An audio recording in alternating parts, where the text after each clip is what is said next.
Então, gente, boa noite a todos. Nós vamos dar início a mais um estudo do Evangelho Redivivo, né? Estamos estudando o assunto da Bíblia, né? Para a gente aprender a entender e entender esse manancial de conhecimento que nos é trazido. Então, vou pedir a todos que desabilitem seus microfones para que não interfira na nossa gravação. Lembrando que todas as nossas aulas estão na nossa playlist do YouTube, a gente sempre coloca o link aqui, mas quem perder e quiser assistir de novo, estão todas lá, tá? Então, para a gente dar início, vou pedir a Carlinha para que faça a leitura da página e depois a Isabela vai fazer a prece.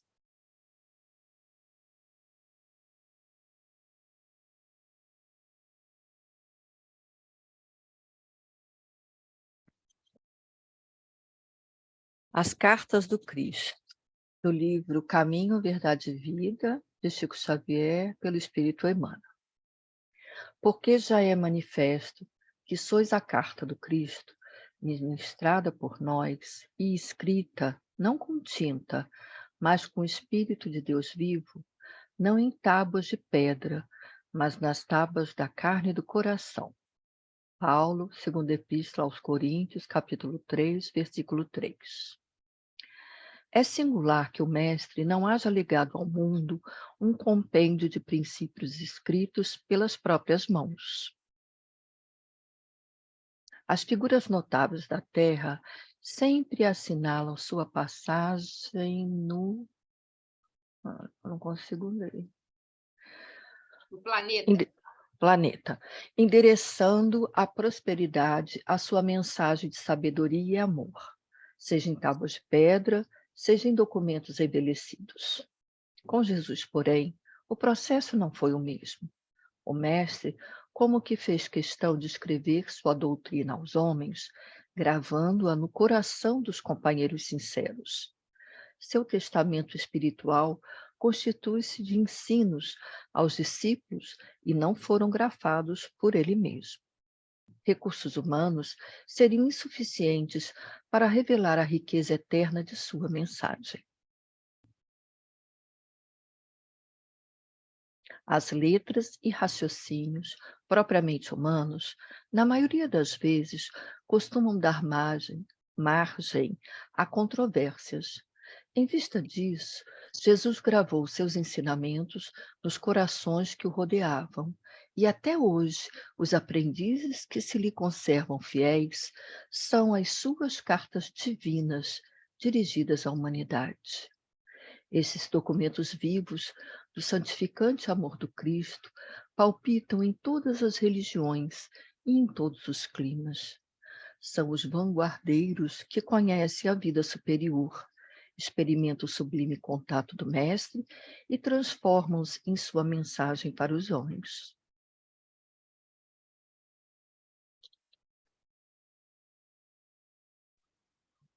Boa noite a todos.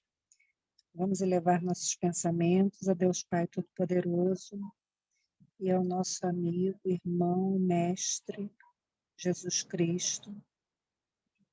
Que os nossos amigos espirituais estejam presentes aqui conosco, agradecendo, Senhor, mais uma noite de ensino, que a nossa amiga Geórgia possa ser abençoada com boas palavras e nos trazendo bons ensinamentos para o nosso crescimento espiritual.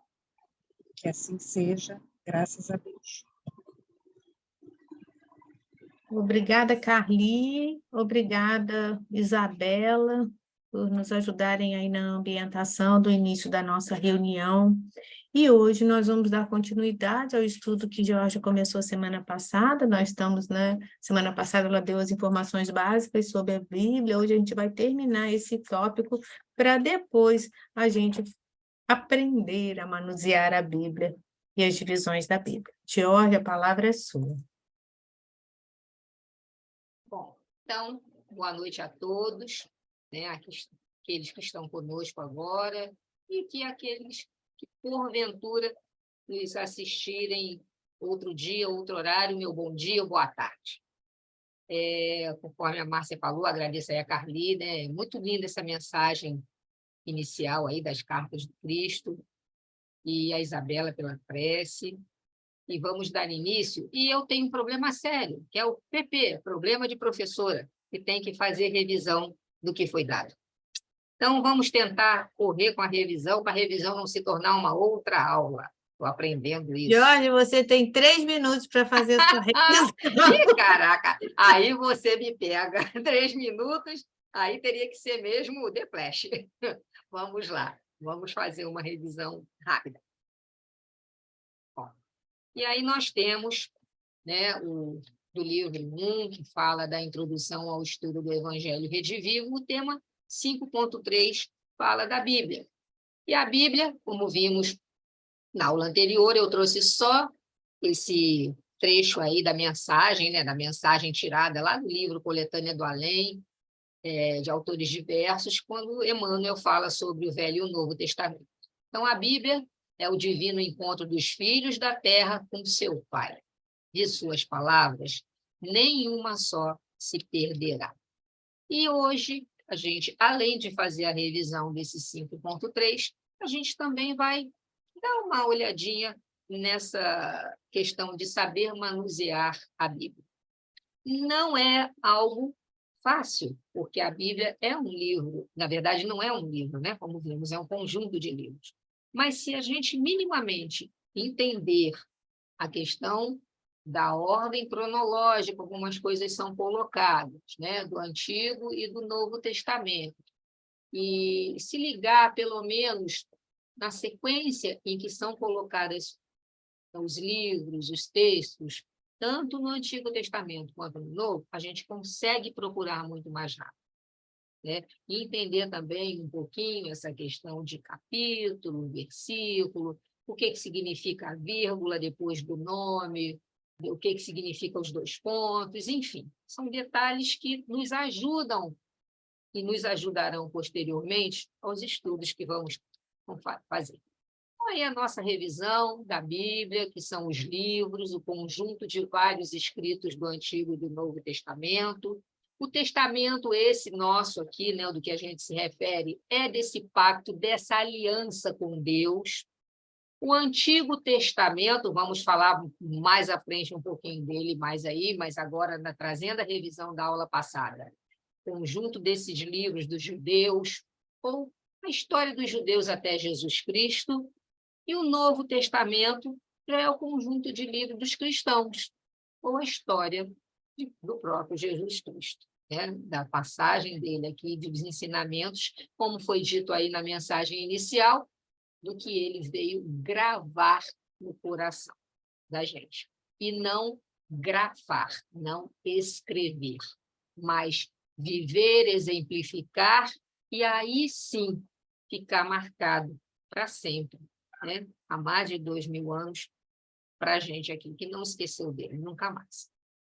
Cânon, já falamos também bastante, esse nome já está soando melhor para cada um, né?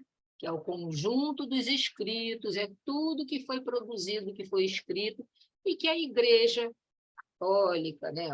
Protestante, a Torá, referências que a gente viu aqui, tem por divinamente inspirados, né? E aí a gente sabe que é muito difícil a gente precisar quantos livros sagrados existem no mundo, devido a essa variedade de religião, mas a gente tem 3 Bíblias para considerar. A judaica, que é a Torá, a Bíblia cristã, que pode ser católica ou protestante, e o Alcorão, né, onde Jesus é um grande profeta, mas a gente sabe muito bem que não aceita Jesus como Filho de Deus, e eu vou falar depois um pouquinho sobre isso. Então, esses livros estão registrados nas Escrituras Sagradas e que serviu de base, serve até hoje, para construir as práticas de cada religião, tá? Que a gente está vendo aí. Vimos também isso aqui, rapidamente falando, que a Bíblia hebraica e a cristã têm muitas semelhanças. Já no Alcorão há algumas semelhanças, mas inúmeras diferenças quando comparadas à Bíblia cristã. E aqui eu trouxe, né, para vocês, na aula passada, uma delas. A principal diferença diz respeito a Jesus, que no Alcorão é considerado um grande profeta, predecessor de Maomé, né, que veio antes de Maomé. Mas em nenhuma situação Jesus é reconhecido como filho de Deus ou como Messias. A Bíblia judaica também não aceita Jesus como Messias. Tá? A diferença aí é, né, como a história se desenvolveu, porque, na verdade, eu vou passar aqui, vou chegar lá, onde eu quero. Isso aqui é revisão mesmo, então vamos lá, vamos completar logo isso, porque foi falado na aula passada para a gente não demorar. A Bíblia hebraica, ela é composta de 24 livros, chama-se Taná, né, conforme os judeus pronunciam. E o Taná, ele é uma composição, na verdade, Taná é até uma sigla, né, desses 3 principais livros. A Torá, que são os 5 livros, que é o Pentateuco, ou a lei, né, escrito por Moisés, o ensinamento, a instrução, que tem Gênesis, Êxodo, Levítico, Números e Deuteronômio. Já no Nevim, são 8 livros que falam sobre os profetas, e já o Ketuvim já são livros que falam, 11 livros que falam sobre os escritos. E falam sobre os escritos, né? Então, são os livros poéticos, os 5 rolos e os livros históricos.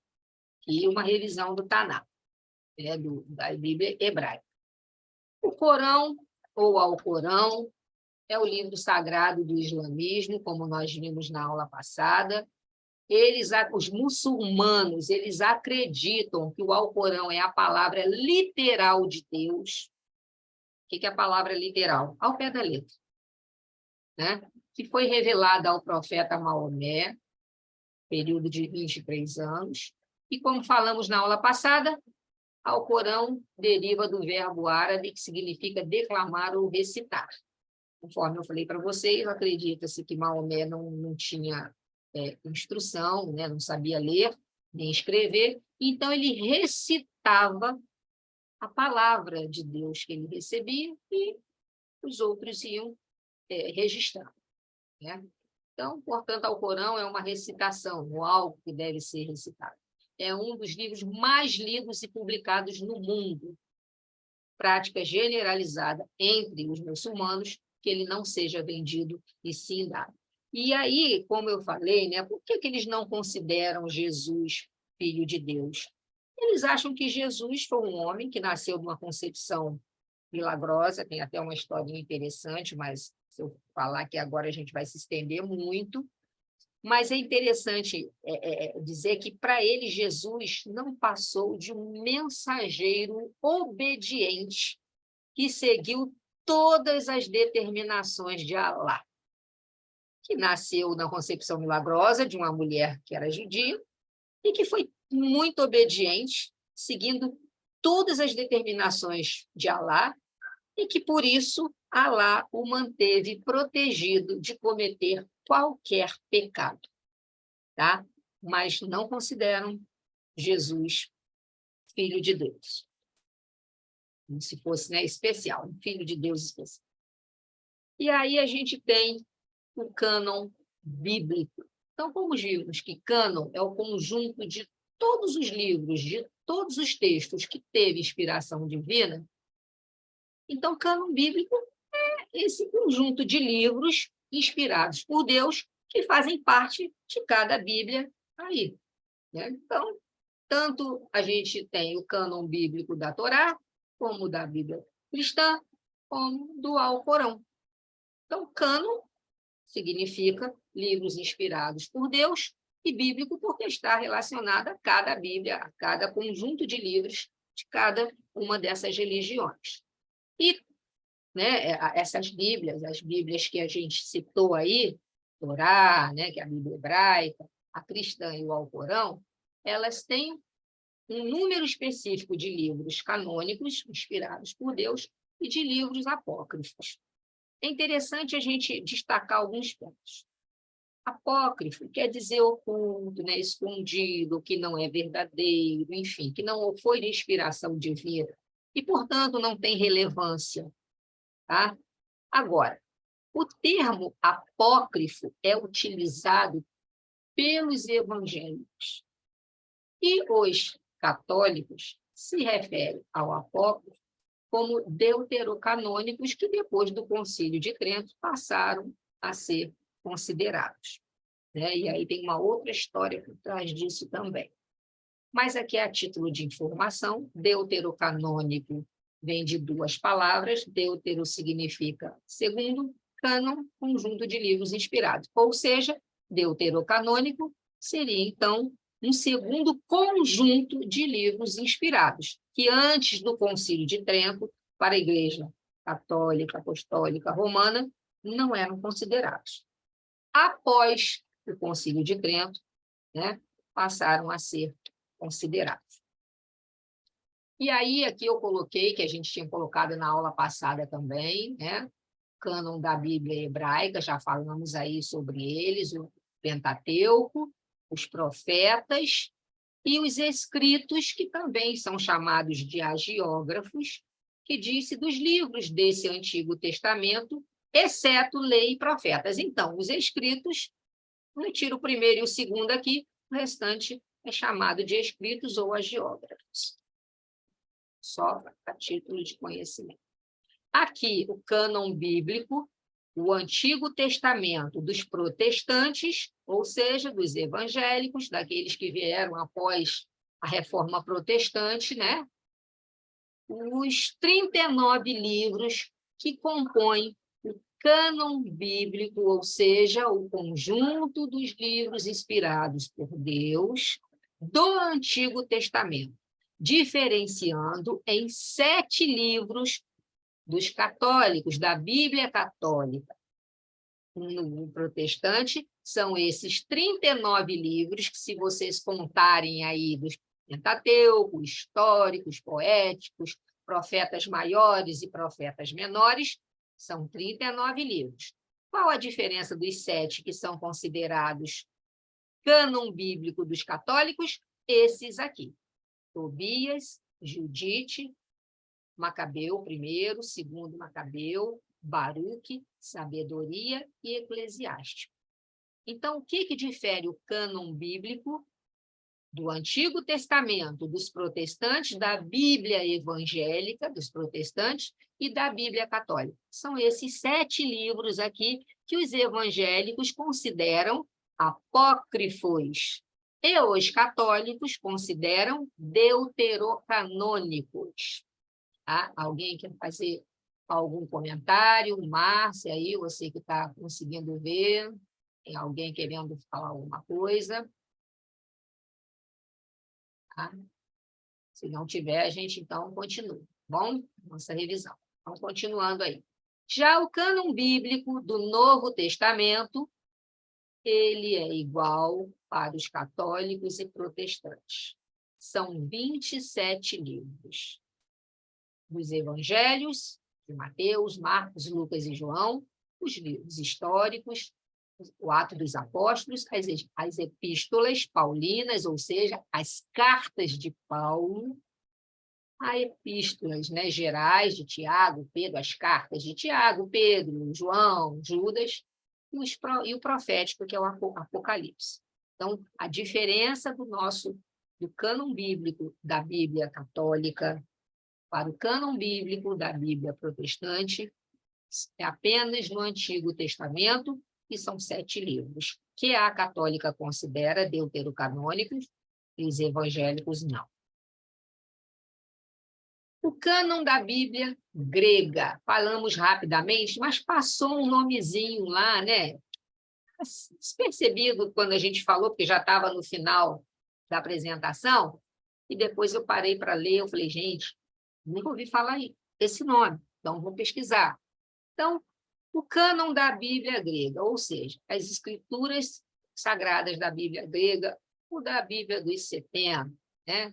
Que ela, a Septuaginta, que a gente vem falando também, que ela foi destinada aos judeus da dispersão, que viviam no passado em terras estrangeiras, em geral, no cativeiro, sendo feito de escravos, né?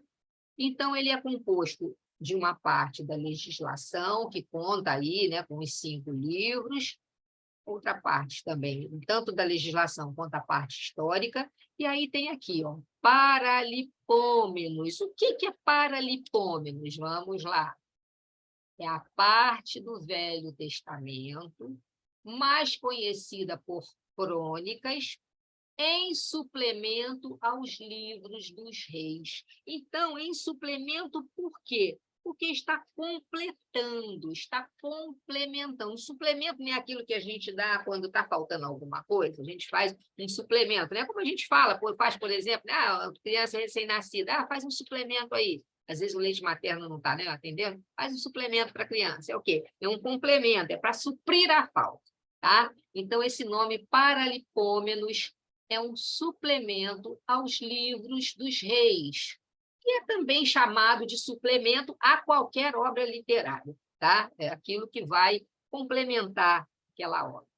Mas também tem lá a segunda parte, na Septuaginta, são os poetas e profetas. Salmos. Boa noite. Boa noite.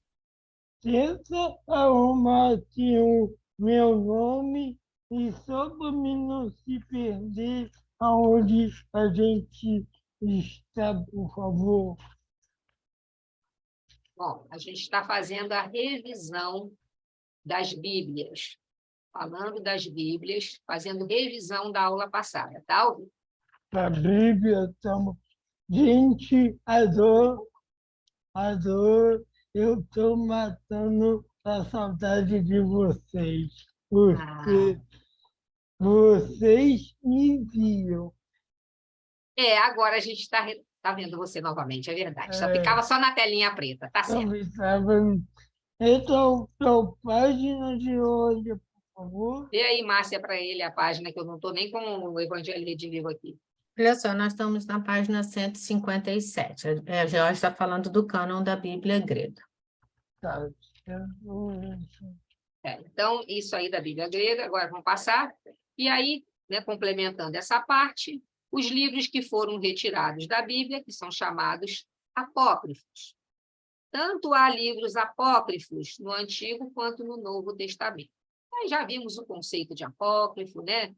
É aquilo que está oculto, falso, suspeito. É a expressão usada quando uma obra não tem a sua autenticidade provada e tem a origem suspeita ou duvidosa. Aí estão citados os apócrifos do Antigo Testamento, são cerca de 12. Por quê? São 9, mais a adição de 3 livros, né? Então, são esses aqui, ó, Esdras, 1 e 2, Tobias, aí vai até Macabeus. E tem as adições do livro de Daniel, de Ester e de Manassés. Isso do Antigo Testamento. E os apócrifos do Novo Testamento. Cerca de 45 livros, são muitos, estão todos citados aí no trecho aí do Evangelho Redivivo, né, onde a gente está estudando, mas aqui a gente apenas colocou, né, os mais conhecidos.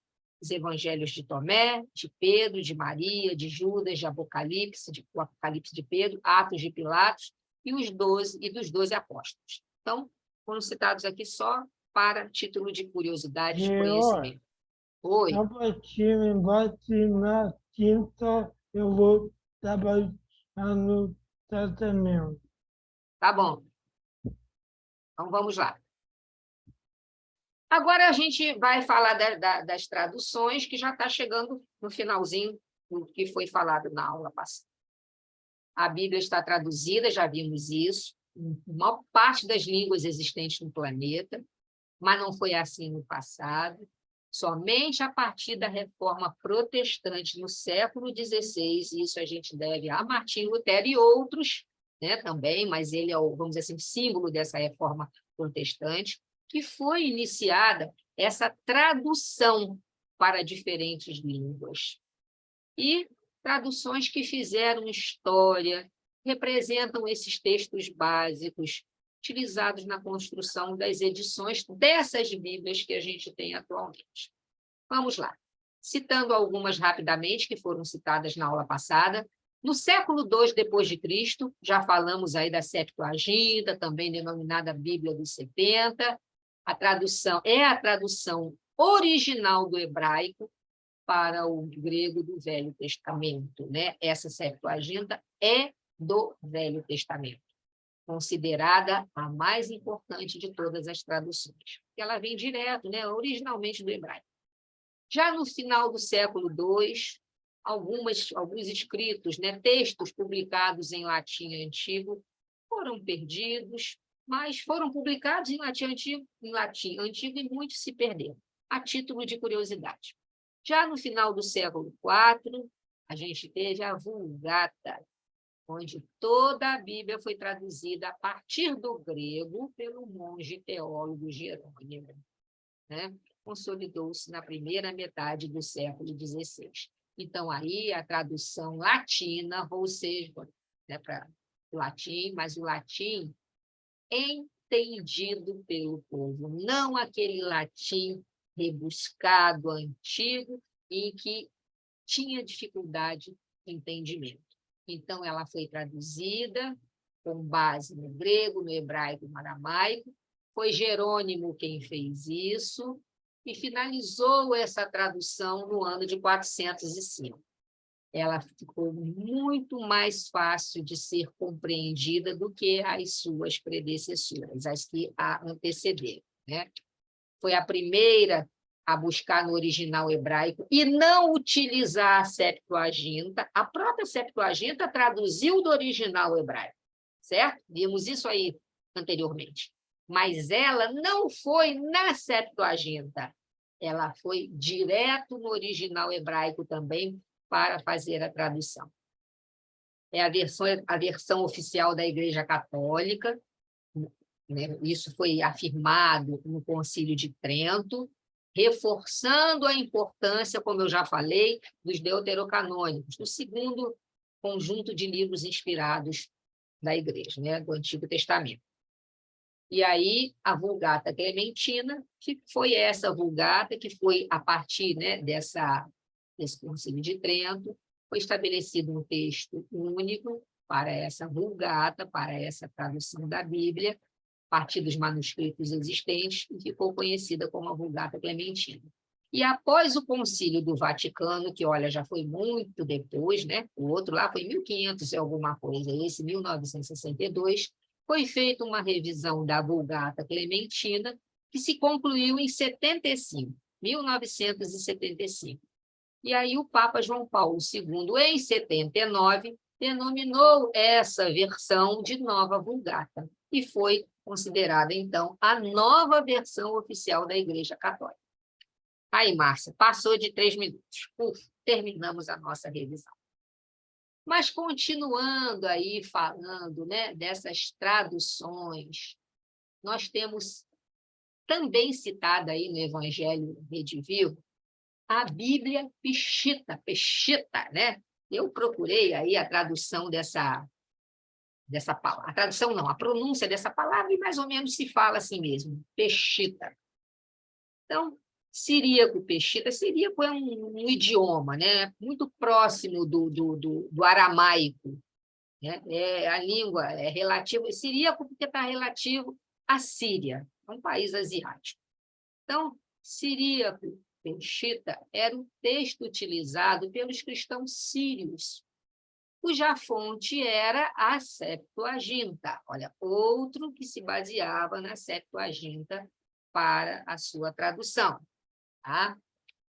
Só para a gente, né, ter noção do que é isso. É a Bíblia em idioma siríaco e atualmente, tá? Não é no passado, no tempo lá nos séculos passados. Atualmente, é a Bíblia oficial das seguintes igrejas: Ortodoxa Síria, Maronita e Igreja do Oriente. Então, essa Bíblia, que eu particularmente nunca tinha ouvido falar, ela está ainda em utilização por essas igrejas: a Ortodoxa Síria, Maronita e Igreja do Oriente. E tem como fonte a Septuaginta. E a maioria das igrejas primitivas confiavam na Septuaginta grega ou em traduções da Septuaginta grega para o Velho e o Novo Testamento, né? E a igreja siríaca teve seu texto traduzido diretamente do hebraico. Isso aí só em relação a essa Bíblia Peshitta, para a gente saber que existe também. Esta versão é a Peshitta, tá? É a outra versão. A gente está falando das traduções da Bíblia, né?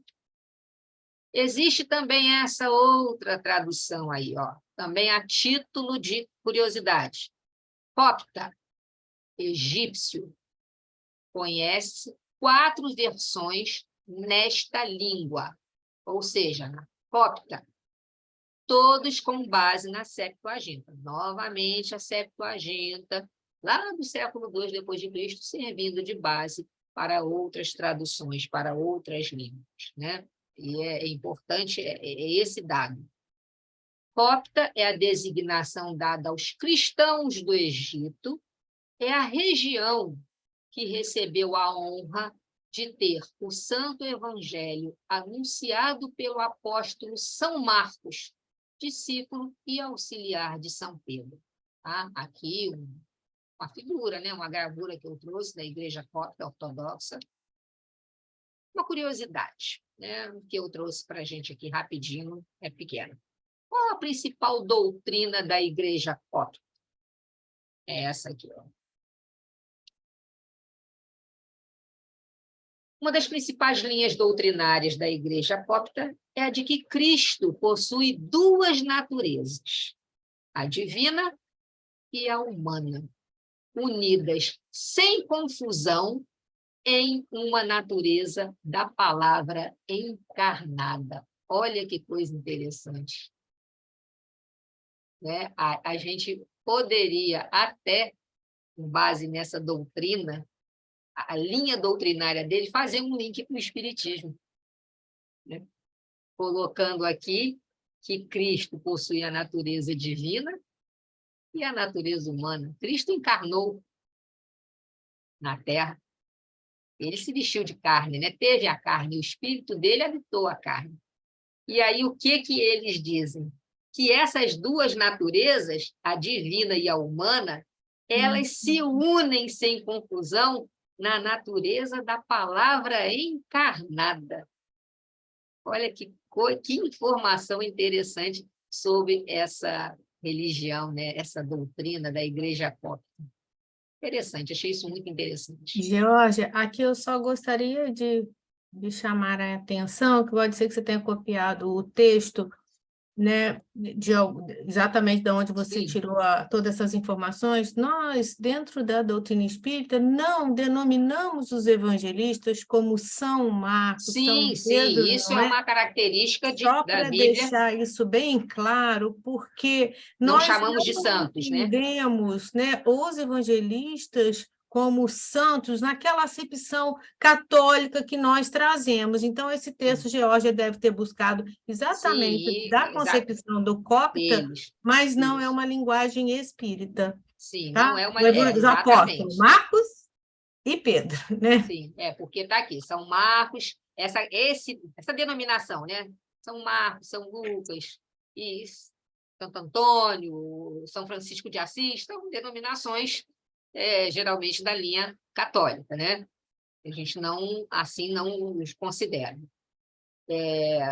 Sem dúvida nenhuma, sabemos que foram espíritos elevados, né? Que tiveram uma importância muito grande, mas não como santos com a visão da Igreja Católica. Alvin, você está com a mão levantada. Pode falar.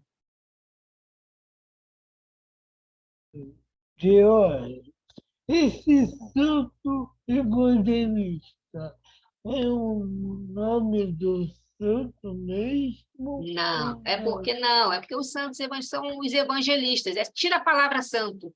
Ah, A gente tá. não fala dos evangelistas? Ah, tá. Marcos, Mateus, Ah, Lucas, João, a gente tá. não fala? Então, é porque está Entendi. santo, porque, como a Márcia acabou de explicar, sim, essa versão tirada de uma doutrina realmente sim. católica, que considera esses evangelistas e o apóstolo santos, né? Sim.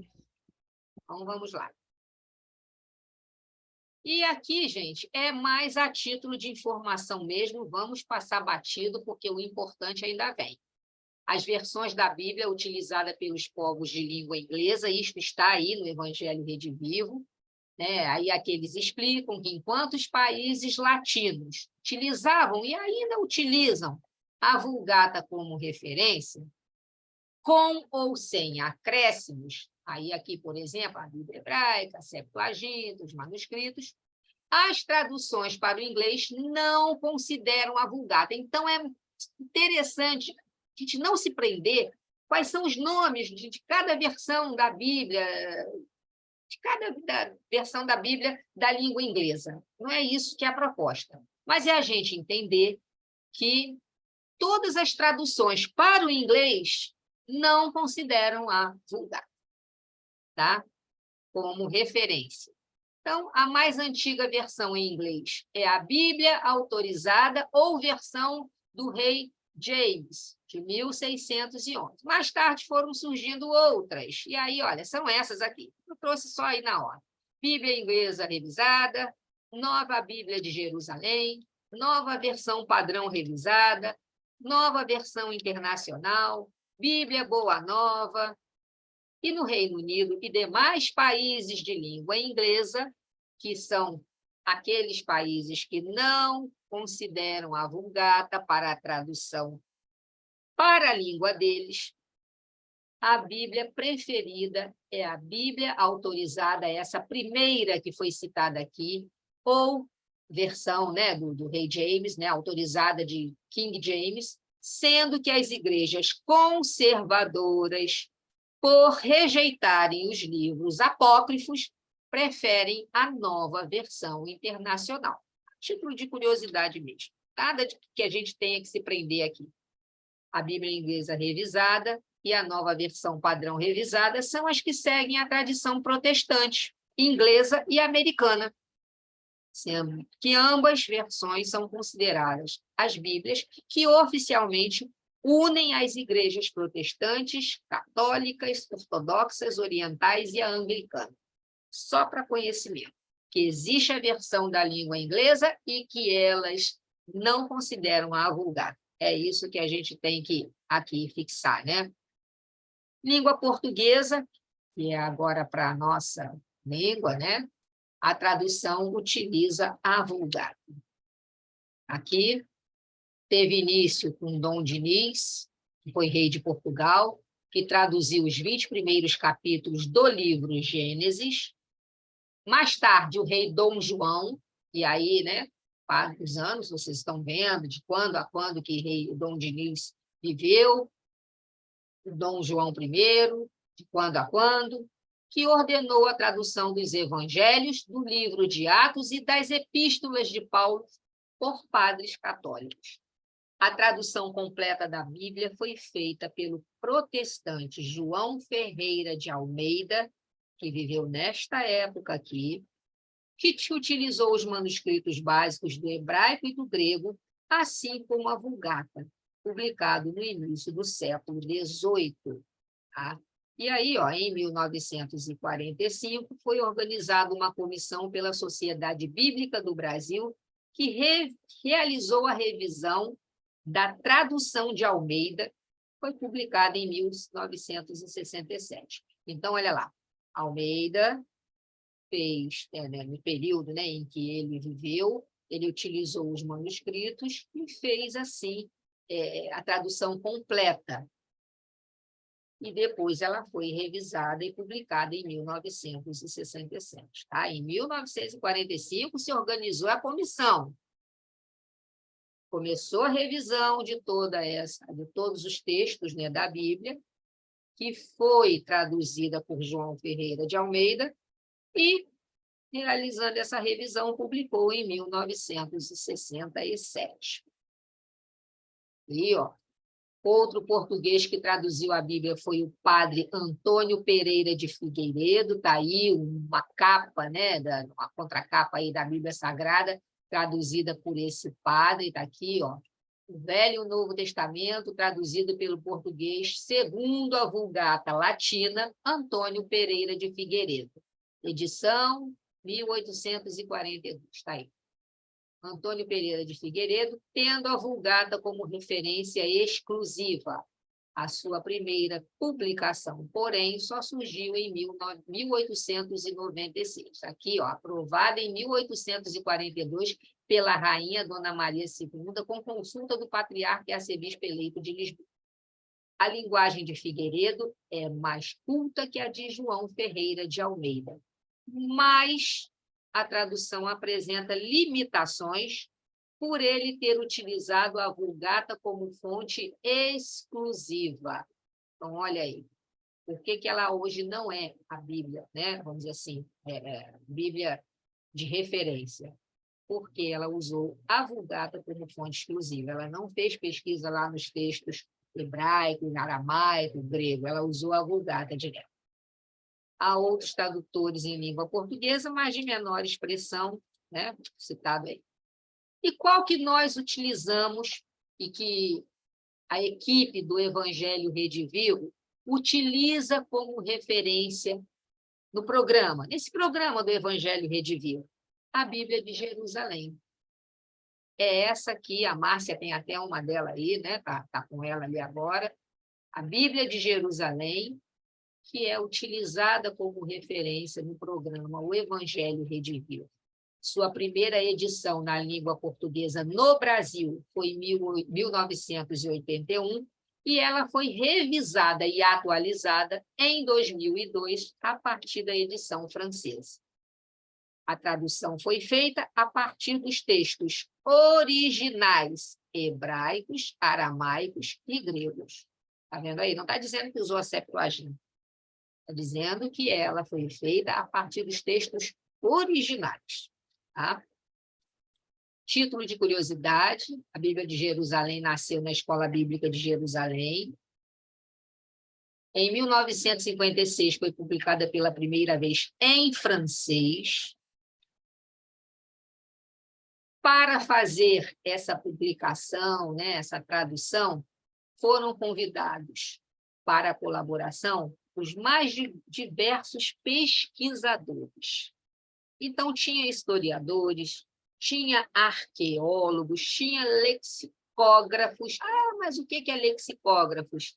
Acreditem, são aqueles que escrevem dicionários. Tinha linguistas, tinha teólogos e tinha também exegetas. Ah, mas outro nome que eu não conheço.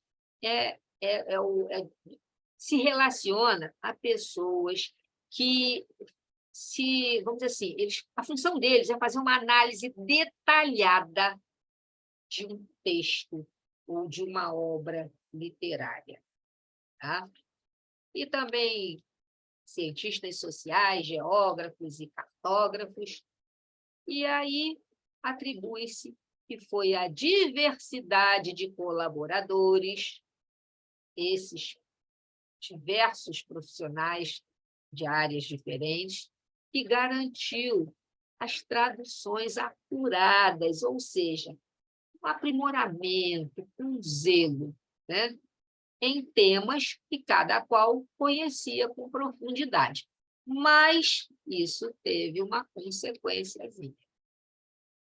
Bom, nós tínhamos o quê? Pessoas diferentes, cada uma com seu conhecimento, e tornou o texto, o trabalho, zelo, com aprimoramento.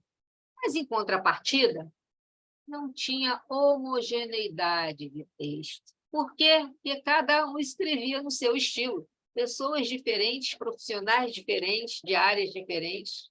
E aí partiram para uma próxima etapa dessa Bíblia de Jerusalém, que foi a harmonização dos textos. Né?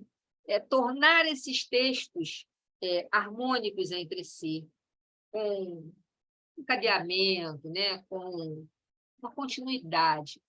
Esse trabalho foi concluído em 1973, quando se publicou a edição revisada, adotando-se o título em francês, e ficou no português, Bíblia de Jerusalém. Aí sim concluiu-se a Bíblia de Jerusalém.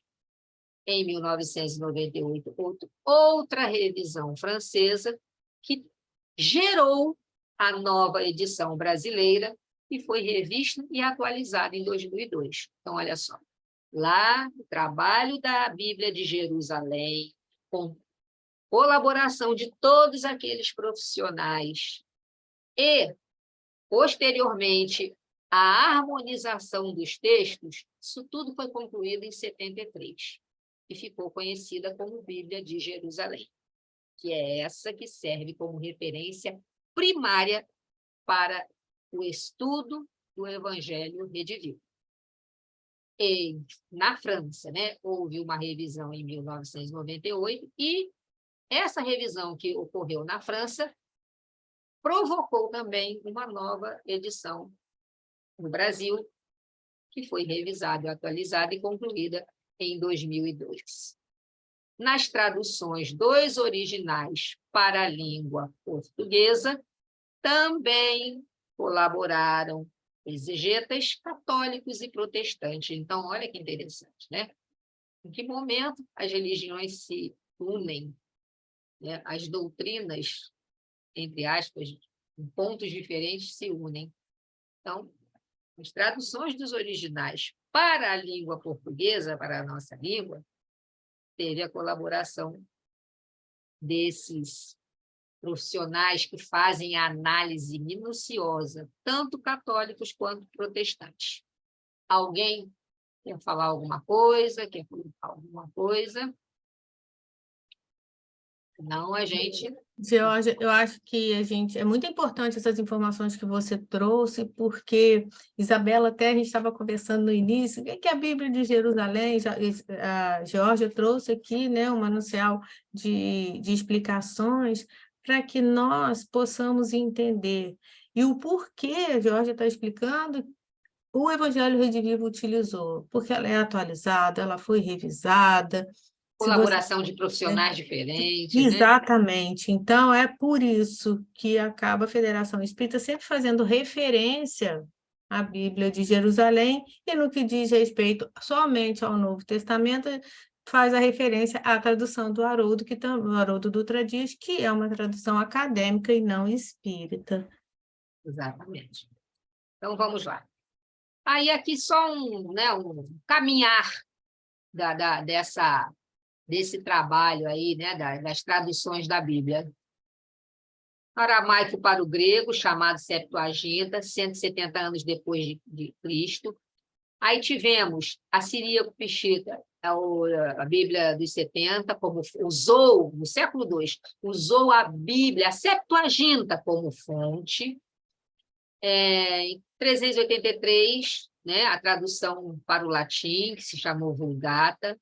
Temos aí a copta egípcio, século II e século IV, também usando a Septuaginta como fonte. Em alemão, tivemos 17 traduções impressas antes de Lutero, para o francês em 1530, Lutero, né, em 1534, fez a tradução da Vulgata e do grego, da Vulgata e do grego. A tradução para o português em 1580 e 1896, o inglês, traduções a partir de 1611, e aí, em 1956, a primeira Bíblia de Jerusalém, que foi revisada em 76, em 81 a primeira no Brasil, e em 2002 atualizada no Brasil. Aqui é a que a gente usa aí no Evangelho Redivivo. As impressões, isso aqui também não tem necessidade da gente demorar muito, mas a gente sabe muito bem que a tecnologia, né, ajudou a essa divulgação e, consequentemente, a essas traduções. Na antiguidade, esses textos bíblicos eram registrados em rolos, em papiros, mas se estragavam muito facilmente, se perdiam, e depois passou para os escritos em pergaminhos, principalmente utilizando pele de carneiro, podia se utilizar de outros animais, mas a pele de carneiro era muito utilizada, era mais resistente. E aí, mas a gente sabe muito bem que somente com o advento da imprensa, E hoje, com os recursos eletrônicos e tecnológicos, a gente tem condições de conservar por muito mais tempo o que foi produzido, né, do que antigamente. Muita coisa se perdeu. O acesso a esses textos bíblicos não era fácil, até mesmo para os membros do clero, né, por conta da linguagem. E o que aconteceu? Como esse acesso não era fácil, o clero se utilizou disso para introduzir práticas e dogmas que, de um lado, mantinham o povo na ignorância, ou seja, por não ter acesso aos textos e não entendê-los, o clero se aproveitou disso e começou a introduzir práticas que mantinham o povo na ignorância e, de outra maneira, também dava ao clero o domínio político-religioso. Entre outras palavras, aqueles que não tinham entendimento, que não tinham estudo, que não estavam no meio deles, do clero, eles não entendiam o que estava realmente na Bíblia, e aí o clero começou a introduzir a seu bel prazer o que poderia, de uma certa maneira, manter o povo na ignorância e controlar também, mostrando um domínio, né, político-religioso sobre os ignorantes.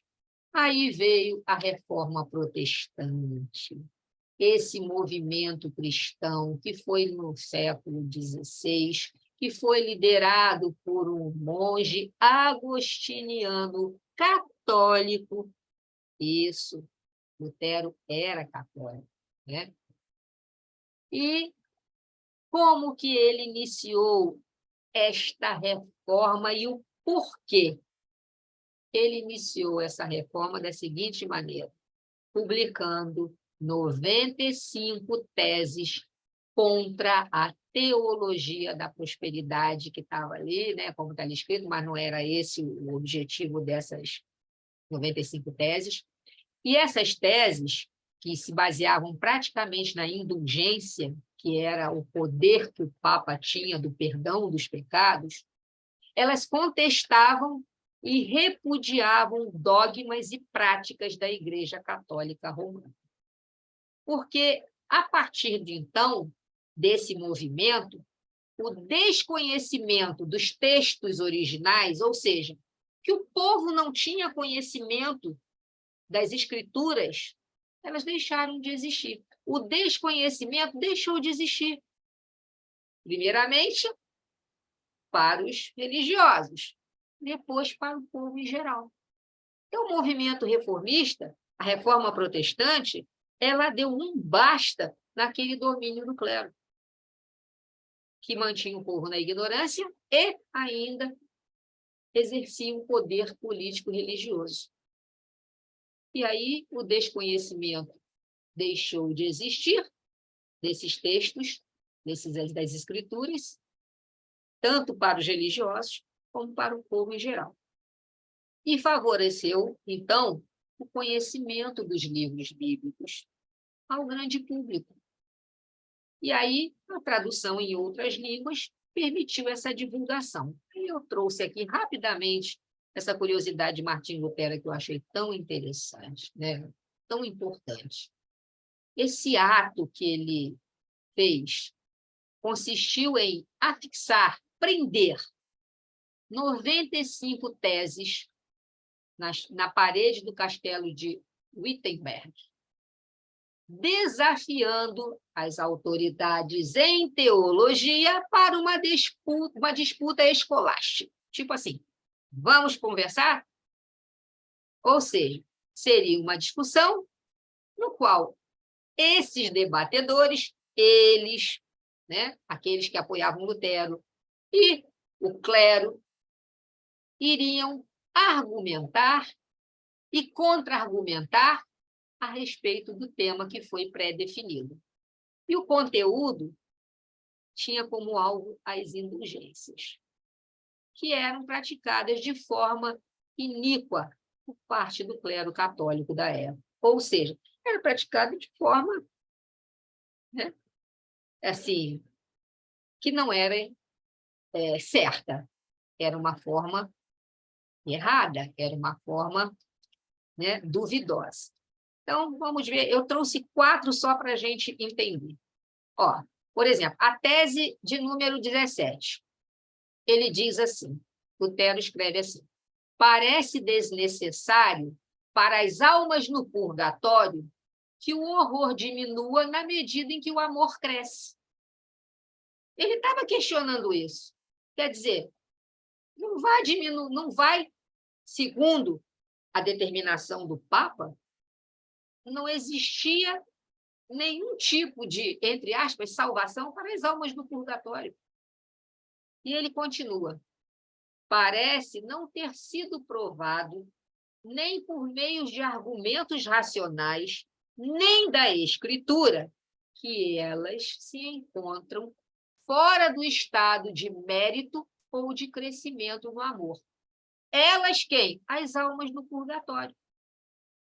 Então, primeiro ele começa dizendo que era desnecessário para as almas do purgatório que diminuísse o horror e crescesse o amor, à medida que o amor crescesse.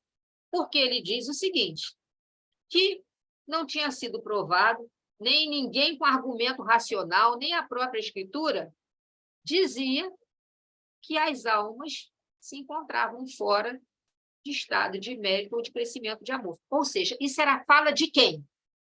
Do clero. E ele estava contestando isso. A tese de número 23. Se é que se pode dar algum perdão de todas as penas a alguém, ele, certamente, só é dado aos mais perfeitos, isto é, pouquíssimos. Ou seja, ele está dizendo que se o Papa tinha o poder de dar perdão de todas as penas a alguém, né, só era dado aos mais perfeitos, isto é, pouquíssimos. De número 24. Por isso, a maior parte do povo está sendo necessariamente ludibriada por essa magnífica e indistinta promessa de absolvição da pena. Então, ele disse que estavam enganando o povo quando se pedia dinheiro em troca de absolvição da pena. A tese de número 27 diz assim: pregam doutrina humana os que dizem que, tão logo tilintar a moeda lançada na caixa, a alma sairá voando do purgatório para o céu. Então, ele está dizendo que isso é doutrina humana, isso é dogma, isso é prática da Igreja Católica, né, da Igreja até então que ele estava contestando. É muito interessante a gente ler as teses, né? E a última, 28, a última que eu elenquei aqui, né, porque tem 95. Certo é que, ao tilintar a moeda na caixa, podem aumentar o lucro e a cobiça. A intercessão da Igreja, porém, depende apenas da vontade de Deus. Gente, aí a gente, né, nunca parou para prestar atenção, mas essas 95 teses, o que tem de material para a gente estudar? Lutero, lá no século XVI, a escrever, e isso, gente, olha só, essas 95 teses é em relação à indulgência, era o que ele estava questionando.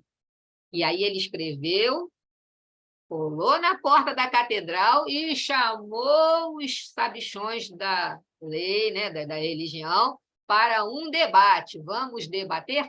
E daí surgiu todo esse movimento, né, da reforma protestante, por causa justamente daquilo que foi lido lá no início. Mas também tivemos, né, a imprensa, a invenção da imprensa, que é rápido também, né, que fala aí que a ampla divulgação dos textos se deve igualmente também à invenção da imprensa ou da máquina tipográfica, que foi no século XV, na década de 1430, pelo alemão Johannes Gutenberg. Com a imprensa, a primeira Bíblia impressa surgiu em 30 de setembro de 1452, que foi denominada Bíblia de Gutenberg. essa Bíblia utilizou a Vulgata, novamente a Vulgata aí, como referência, e foi publicada aos poucos, entre 1450 e 1455. Isso é a título de curiosidade, tá, gente? A gente não tem que se prender nisso aqui, isso não é conceito para a gente se prender. E aí Emmanuel fala sobre, né, praticamente finalizando essa parte aí que fala das Bíblias, dessas traduções, das impressões. Ante tais informações históricas, Emmanuel pondera reflexivamente. Aí vem o texto, pedaço do texto, que está no livro A Caminho da Luz, capítulo 25, que fala do O Evangelho e o Futuro. A realidade é que a civilização ocidental não chegou a se cristianizar, mas é chegado o tempo de um reajustamento de todos os valores humanos. E ele continua. Se as dolorosas expiações coletivas preludiam, anunciam, né, a época dos últimos ais, das últimas reclamações, né, dos últimos ais do Apocalipse, a espiritualidade tem de penetrar as realizações do homem físico, conduzindo-as para o bem de toda a humanidade. O Espiritismo, na sua missão de consolador, é o amparo do mundo neste século de declives da sua história. Só ele pode, na sua feição de cristianismo redivivo, salvar as religiões que se apagam entre os choques da força e da ambição, do egoísmo e do domínio, apontando ao homem os seus verdadeiros caminhos. Então, isso Emmanuel fala no capítulo 25, que fala o Evangelho e o futuro, né? Com as aspirações. Muito bem. E agora saber manusear a Bíblia. Não é muito longo e não é difícil. Georgia, só para você se organizar, são 8 horas, tá? Tá. 8h03. Eu acho que dá sim, então. Então, saber manusear a Bíblia, que é o 5.4. Nós temos aí divisões da Bíblia, temos as Bíblias de referência para o estudo do Evangelho Redivivo, nós temos as abreviações, as notas e as referências cruzadas e, se der tempo, o exercício de manuseio da Bíblia, né? Desculpa, deixa eu voltar aqui. Então, vamos lá. Aqui é porque eu não coloquei direito, né? É porque tem uma tarja aqui me atrapalhando. Estou para baixo, para cima com essa tarja. Bom, os manuscritos das Escrituras Sagradas apresentam formatação, os manuscritos lá originais, tá, gente? Formatação de difícil leitura. O texto é corrido, sem espaços entre as frases, e tem pontuação. A Márcia, acho que já falou isso quando trouxe na aula dela. E ainda não havia a numeração dos capítulos e dos versículos, tá? E nós temos aí, espera aí, só um pouquinho. Nós temos os textos, eram escritos como? Com letras capitais. Aqui está rapidinho explicando. Uma letra capitular, ou letra capital, é uma letra no início da obra, de um capítulo ou de um parágrafo, com maior dimensão do que o restante do texto. Olha aí o exemplo aí do lado, um B, bem como se fosse um B, né? Uma letra B, bem gigante, né? De um tamanho, não é uma letra maiúscula, é uma letra de maior dimensão do que o corpo todo do texto. Para a gente ver, uma letra capital não é uma letra maiúscula?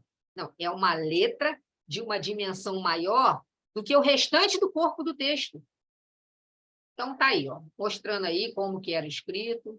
Também tinha, né, depois passou para letra uncial, que é uma grafia particular dos alfabetos latino e grego, utilizada a partir do século III ao século VIII, nos manuscritos pelos amanuenses latinos e bizantinos. Aí eu falei, gente, o que é amanuense? É aquele que faz esse documento à mão. É um copista. É aquele que copia. Tá? E letras grandes. Como é que eram essas letras, né? Essa escrita, essa grafia uncial? Letras grandes, arredondadas, conforme vocês veem aí nessa gravura aqui, na segunda. Letras grandes, arredondadas, e que, conservando a forma maiúscula, já prenunciavam a letra minúscula. Reparem aí algumas letras, como, por exemplo, aqui a letra M, a letra O. Então, ela, apesar de parecer maiúscula, ela já dava um contorno da letra minúscula. Já era um início, né, das letras minúsculas. E somente a partir do século VIII passaram a ser escritos em cursivo. Então, era essa dificuldade, né, dos manuscritos bíblicos, grafados com letras maiúsculas, de que eram essas, capitais, uncial, e depois que foi utilizado a letra cursiva. Desculpa. Agora a gente vai falar das divisões da Bíblia. Como é que surgiu essa questão de dividir a Bíblia em capítulos, consequentemente, em versículos, né? Essa divisão da Bíblia, que antes não era dividida em capítulos, nem versículos, era um texto contínuo, né? Imagina a confusão, a dificuldade que não era para se entender cada ponto, né, em que se iniciava e se terminava algum fato daquela história. Então, divisão da Bíblia em capítulos foi ideia do arcebispo de Cantuária, Stephen Langton, no início do século XIII. Já a divisão dos capítulos, porque capítulo é um texto, né? O que eles consideram capítulo na Bíblia? Um texto grande, uma ideia grande de alguma coisa que foi dita. Aí, já lá, né, no século XVI, já se pegou esses capítulos e começou a dividir em versículos, que eram parágrafos, eram apontamentos menores, né? Então, isso aí aconteceu na metade do século XVI, pelo renomado tipógrafo e erudito francês Robert Estienne. Coube a Estienne publicar a primeira Bíblia em sua versão definitiva, dividida e numerada em capítulos e versículos. Ele utilizou fontes romanas, mais finas e fáceis de serem lidas. Tá? Com esta publicação, né, que foi feita por esse erudito francês, Robert Estienne, teve como referência a Vulgata e outros registros extraídos de manuscritos, esta Bíblia, chamada Bíblia de Estienne, se tornou a Bíblia mais utilizada popularmente, né? Ou seja, pela maioria, pelo povo, e ficou denominada aí com esse nome, Bíblia de Estienne. O que serve para a gente aqui? Entender que, a partir de um momento da história, século XIII e depois do século XVI, nós temos os capítulos e os versículos. E é a partir daí que a gente vai aprender a manusear essa Bíblia, a entender como a gente pronuncia, que às vezes a gente se enrola, capítulo tal, é versículo, é capítulo, a gente fica na dúvida, né? Então, nós temos aí a Bíblia, ela tem o Antigo Testamento, né? Como que ela está dividida, então? Tem, no Antigo Testamento, os livros que tratam das leis, das profecias, da história e da sabedoria.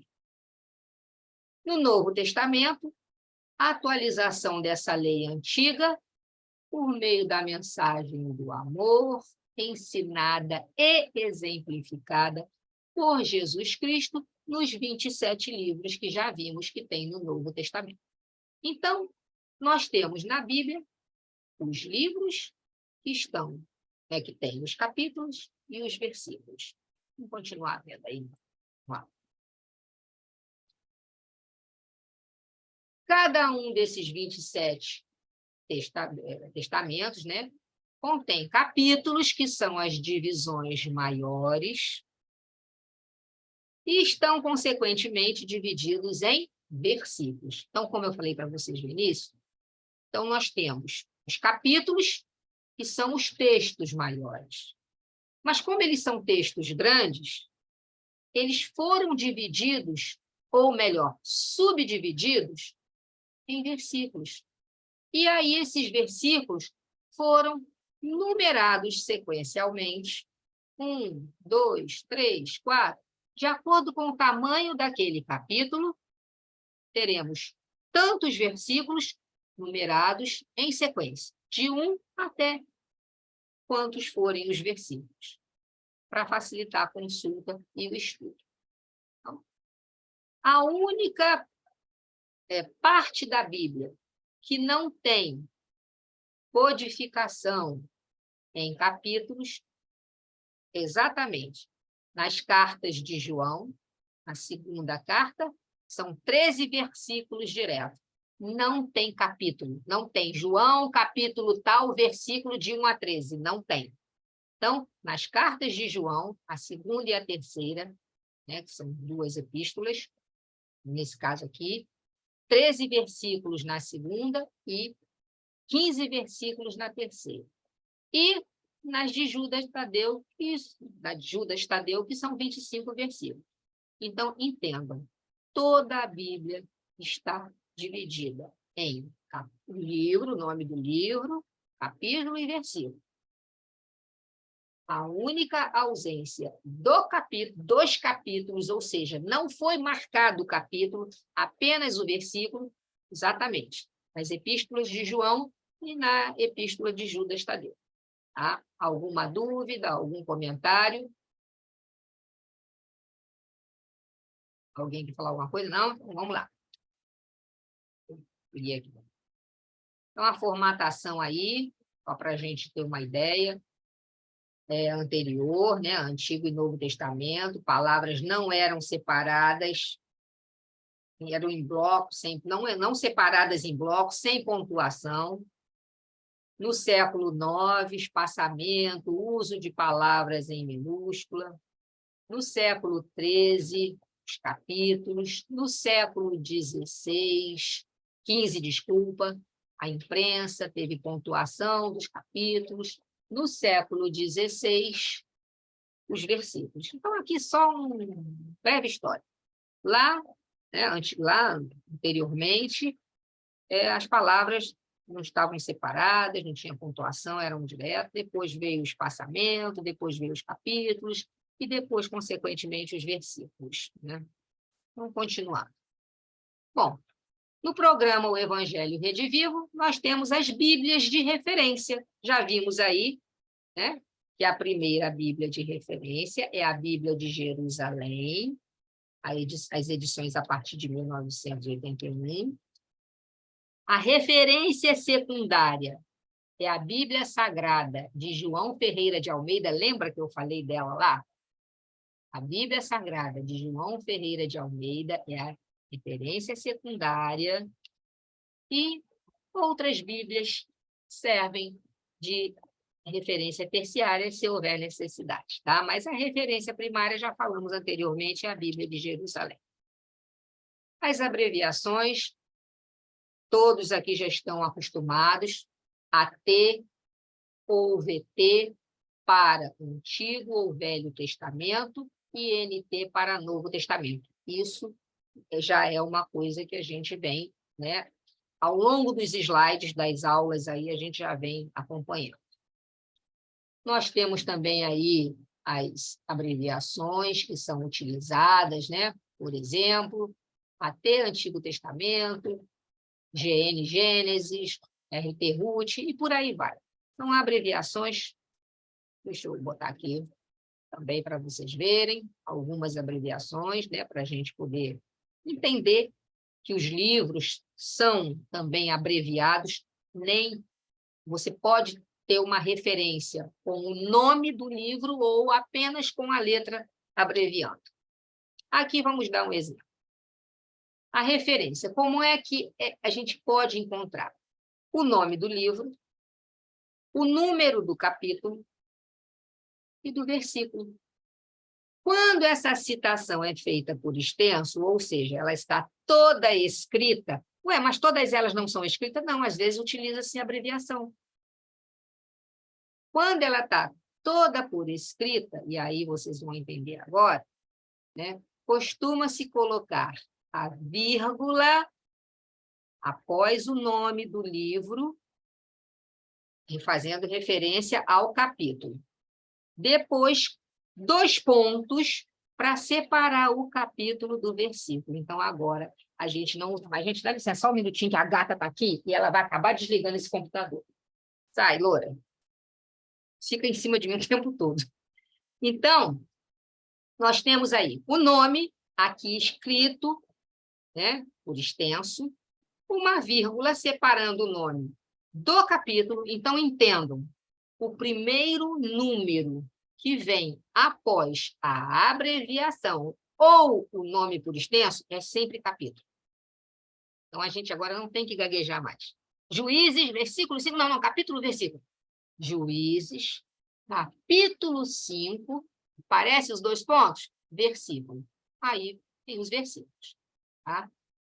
Bom, se há algum versículo, em regra, separa-se com hífen. Mas tem tradução que não usa hífen, usa versículo tal a tal. Então, vamos ver aqui. Só um minutinho. Então, tá lá. O nome do livro, a vírgula. O número do capítulo, 2 pontos, vem o versículo. Aqui também outra formatação, né? MT, número, nome do livro. Olha a diferença. Aqui está por extenso, aqui está abreviado. Como está abreviado o número do capítulo, aqui eles colocaram uma vírgula, versículo separando, não colocaram os 2 pontos, versículo separando, o hífen separando os versículos. Exemplo. Agora vamos ver um exemplo do que foi falado. Eu queria saber de vocês quem consegue ver a diferença tanto no primeiro quanto no segundo exemplo, da forma abreviada. Quem é que consegue ver diferença? Porque a forma por extenso já está aí. Juízes, vírgula, capítulo 5, versículo 12, está escrito por extenso. Depois eu tenho a forma abreviada 2 vezes. Aí vocês, né, podem se perguntar, 2 vezes a forma abreviada, mas é a mesma coisa? Alguém consegue ver a diferença? Quem consegue perceber a diferença? Alvin, você consegue perceber a diferença, Alvin? Um tem o JZ, né? E sem ponto.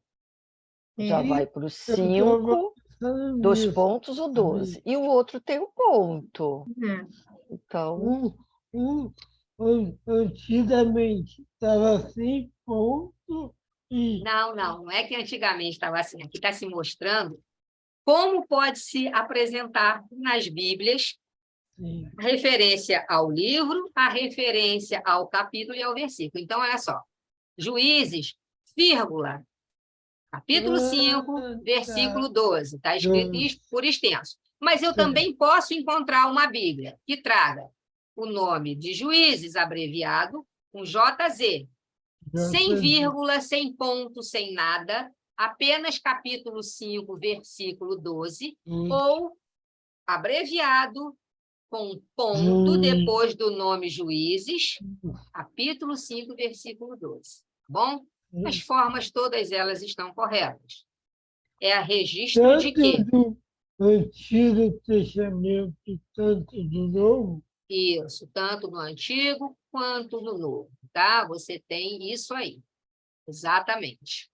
É o registro de que se trata do livro Juízes, o capítulo é o 5, e os 2 pontos separam o capítulo do versículo. Então, o que vem depois dos 2 pontos está representando o versículo.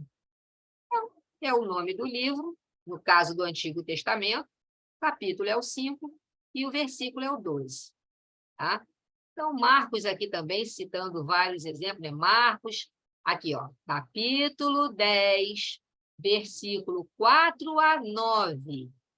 Também pode ser sem abreviado, sem o ponto depois do C, ou abreviado com o ponto depois do C. está expressando a mesma coisa. Evangelho segundo Marcos, capítulo 10, versículo 4 ao 9. Tá? E está aí, ó. Primeira carta, ou primeira epístola de Pedro, capítulo 4, versículo 8. Está vendo aí, ó? Aqui está escrito, aqui está abreviado, e aqui está abreviado, e aqui é abreviado com um ponto, mas é isso aí, tá?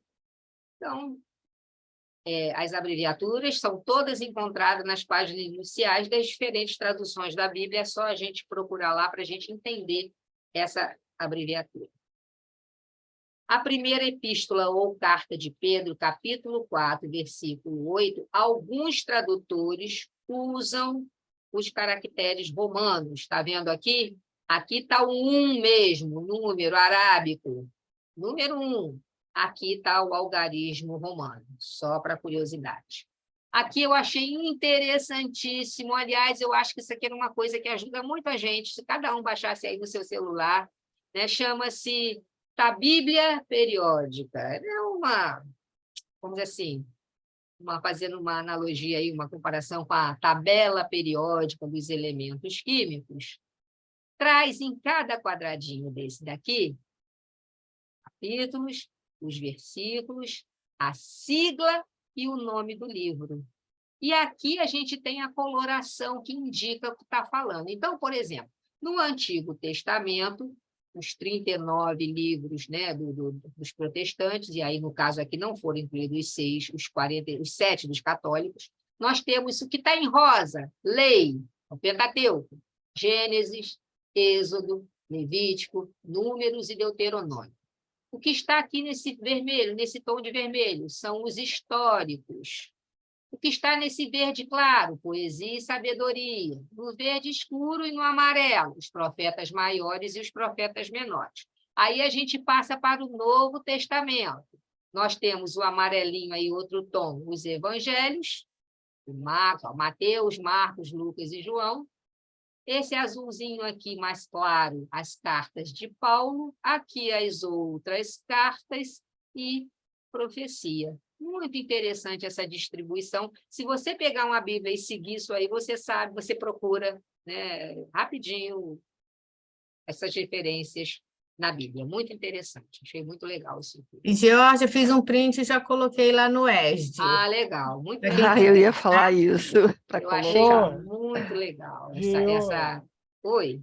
isso daí também lembrando a tabela periódica. Exatamente. Por Não isso que é fala aí. chamada de Bíblia Periódica. Olha o nomezinho que quem fez, né? Essa equipe aqui, acho que até aqui, ó. Jovens Conquistando as Nações.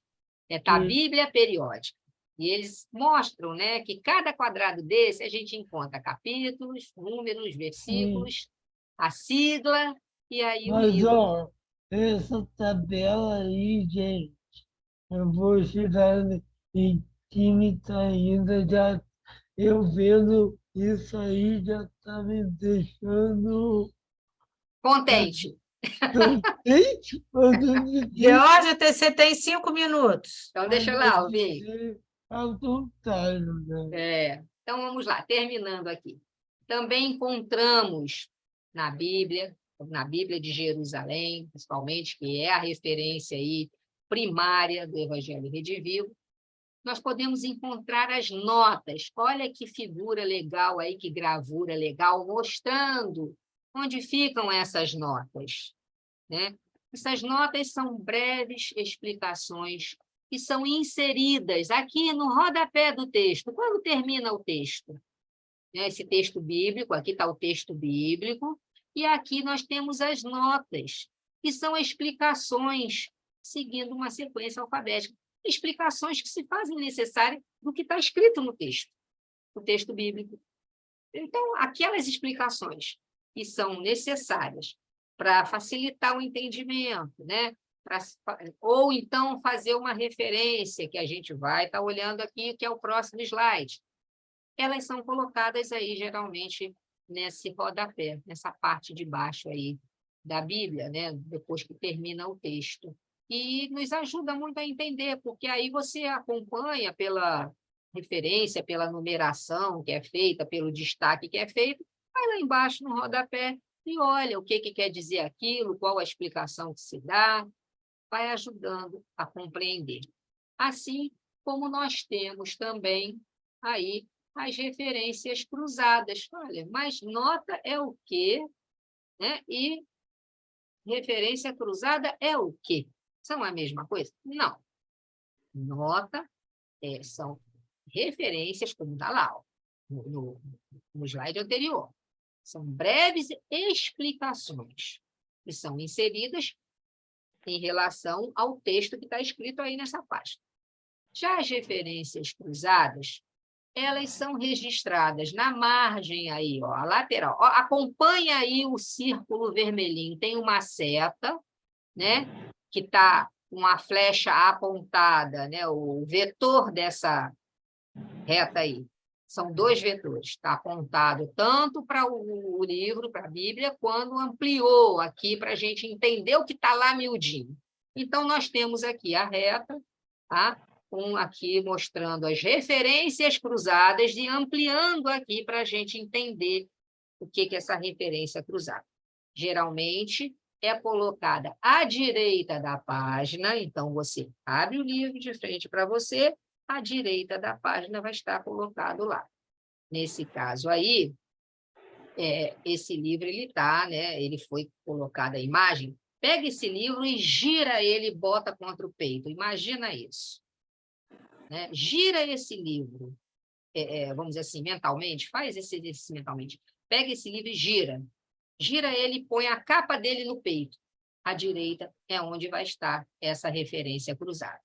Tá? Ele aqui, como eu estou vendo uma imagem frente, mas a Georgia está falando que essa referência fica à direita da página, mas ela está à esquerda. Ela está à esquerda porque eu olho de frente. Bom? Mas se eu virar esse livro, encostar a capa dele no meu peito, ele aberto, a referência vai estar à direita da página. Tá?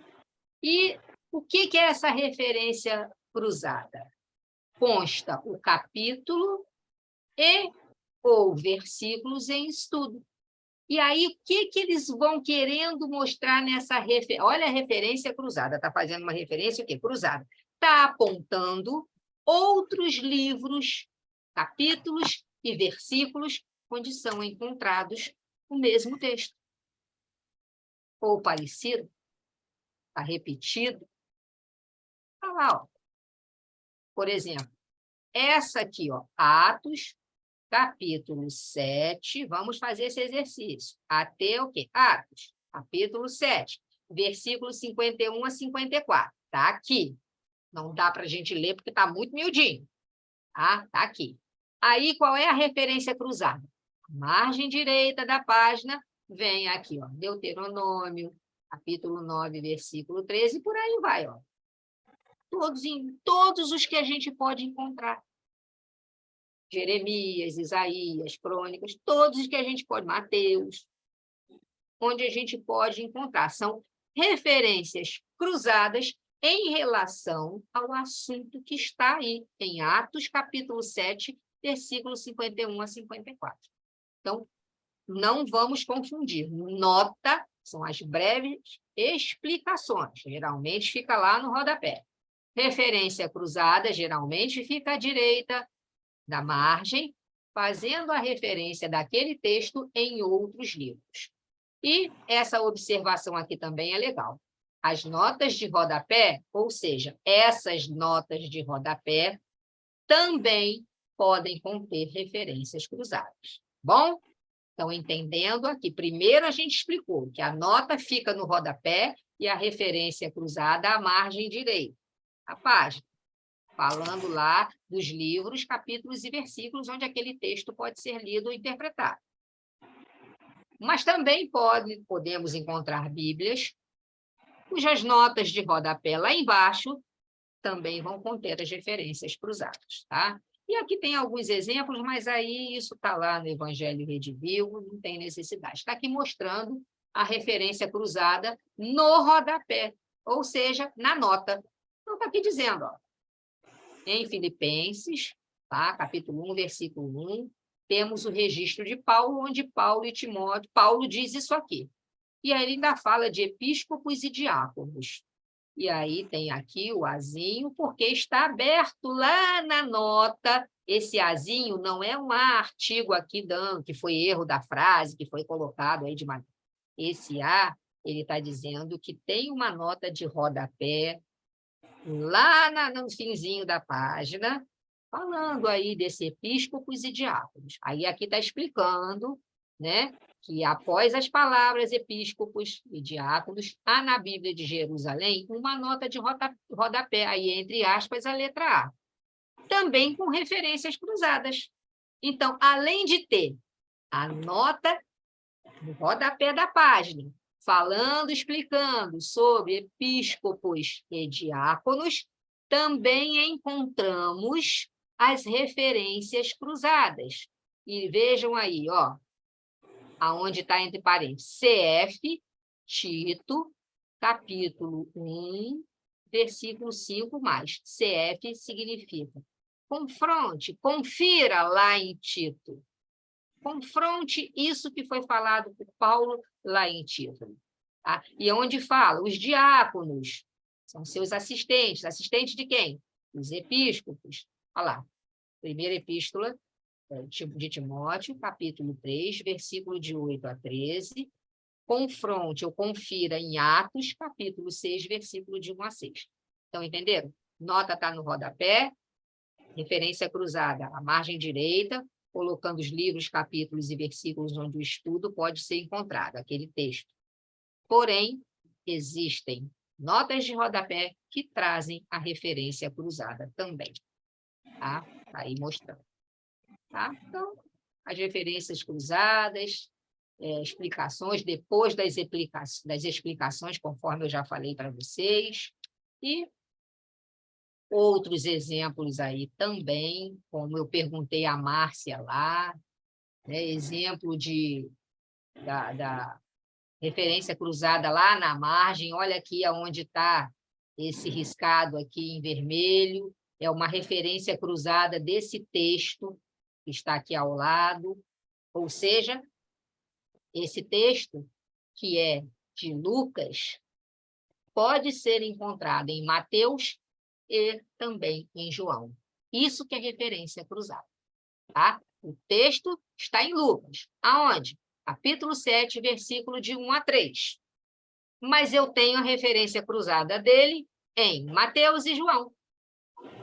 Indicam que esses evangelistas também registraram esse assunto que foi anotado por Lucas.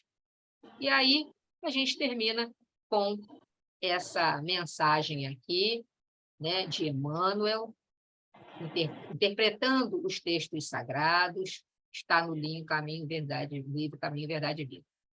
Muitos discípulos, nas várias escolas cristãs, entregaram-se a perquirições teológicas, transformando os ensinos do Senhor em relíquia morta dos altares de pedra. No entanto, espera o Cristo, venhamos todos a converter-lhe o evangelho de amor e sabedoria em companheiro da prece, em livro escolar, no aprendizado de cada dia, em fonte inspiradora de nossas mais humildes ações no trabalho comum e em código de boas maneiras no intercâmbio fraternal.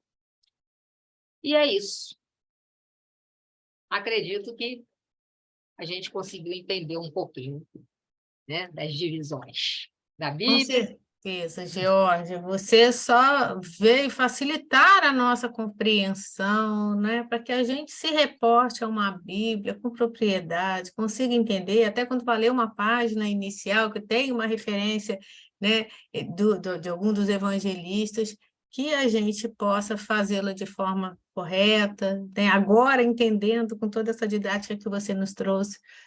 E, claro, gente, todo esse material está, né, na apostila do livro 1, né, no tema 5, 5.4, né, Jorge? Já terminando o Evangelho Redivivo, praticamente, né? Quase, né? Ainda temos o 6 e o 7, temas 6 e 7.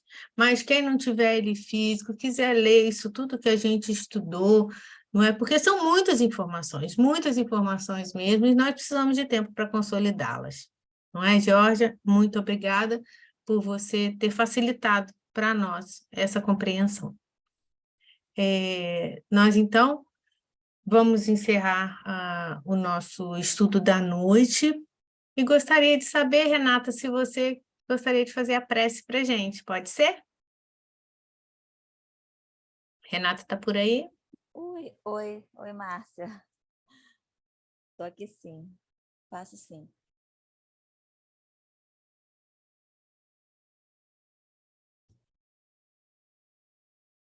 Então vamos acalmar nossos corações, nossos pensamentos, elevar nosso pensamento ao alto,